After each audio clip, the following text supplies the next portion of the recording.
Inside Scoop, and here with the dish is our comedian friend, the host of Morning Yo. Give it up for Michael Yo. Hello. First of all, Wendy, I miss you and I love you. I miss you and I love you, and you look so handsome. Everybody here is talking behind your back, but now we're in your face. You look great, yo.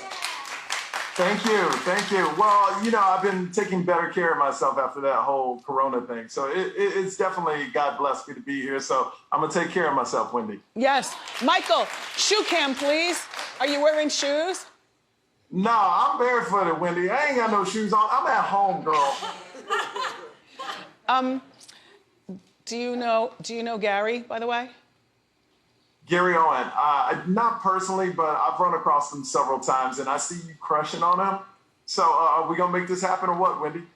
Well, I can't count on you. You stay in the house with your wife and your kids, and you stay on the road, and you're always busy doing something. Never mind, I'll do it myself. Okay. All right, well, that's where you stay safe, at home. And that's how you don't get in trouble, Wendy. I like trouble. All right, let's talk about the Nicki Minaj new music and the whole Nicki Minaj situation. All right, Nicki Minaj is back. She just dropped 3 new songs. She just re-released her 2009 mixtape, Beam Me Up Scotty, and it broke the internet. You know, she was teasing something was gonna come out on Friday, so everybody thought it was a new fragrance, maybe a collaboration with Crocs, a new fashion line. But we found out when she surprised everyone on Thursday night on IG Live, she told everybody she was coming out with a new album, and she explained why she stepped away for 4 months. And she said she experienced writer's block, and Drake helped her get out of the writer's block. And then at the end of the IG Live, Drake shows up, which was amazing. And Drake said, hey, I'm glad you're taking time out for yourself, but he said the music industry needs you, and we're all happy to have Nicki Minaj back. Why not? So, now, she's still got to keep up with these young girls because they are people in the making. But Nicki, to me, is definitely an icon and definitely a legend. She's done things that these young girls haven't even touched, even though they have hit music. But Nicki is different than the rest. She is. I love Nicki Minaj. I think she stands way above all the other female artists. She's just that lady, and I love her. But she's also facing some criticism here. She came out with a song. One of her new songs is called Fractions. And a lot of people think it's addressing her husband's accuser. Now, let me give you a little background on her husband. He is a registered sex offender. And what I'm about to say next is just alleged and is from one side of the story, not his. The victim says he's threatened to silence her with her accusations, and she had to move 2 to 3 times in 2020 for fear of her life. We've talked about Nicki in the this. song. Yeah, Nicki in the song Fractions, the line that everybody's talking about, she says, I'm the one who run the city where they armed and vicious, accusation on them blogs, and they all fictitious. Now, I want to ask you, Wendy, this line is such a broad line. You know, do you think it's actually talking about her or other female rappers? Probably a combination of both. I don't particularly care for Mr. Petty for her. You know, sorry. You know, the idea that he's a registered sex offender, she's already got a lot going on with her life. You know, her brother's got a past, her father just passed away. I don't know that I even care about new music from Nicki Minaj. I don't mind the same old music, twisted and you know, done up, and her touring with that music eventually. And also, I love Nicki putting out the clothing and the fragrances and the, you know, the fun stuff. She's accused of taking drugs.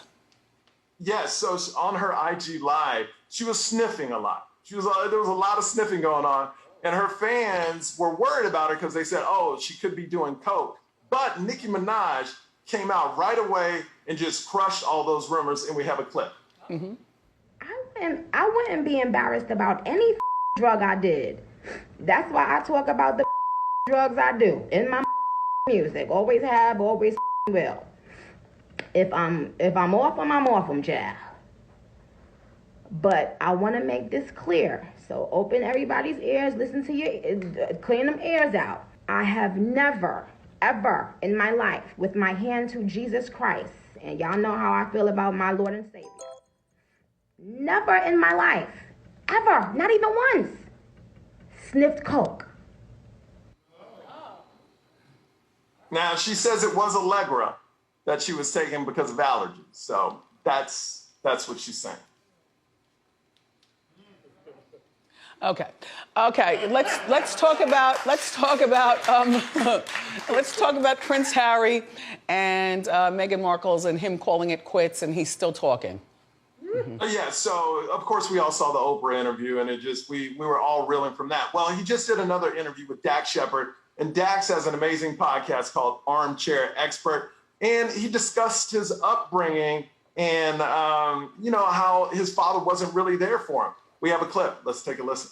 I don't think we should be pointing the finger or blaming anybody, but certainly when it comes to parenting, if I've experienced some form of pain or suffering because of the pain or suffering that perhaps my father or my parents had suffered, I'm going to make sure that I break that cycle so that I don't pass it on. Like, I've been a parent for a very short while, and what I've learned is you want to be a better parent to your kid than your parents were to you. So hopefully your kid could be a better individual. And I feel like he doesn't feel like his father did that for him.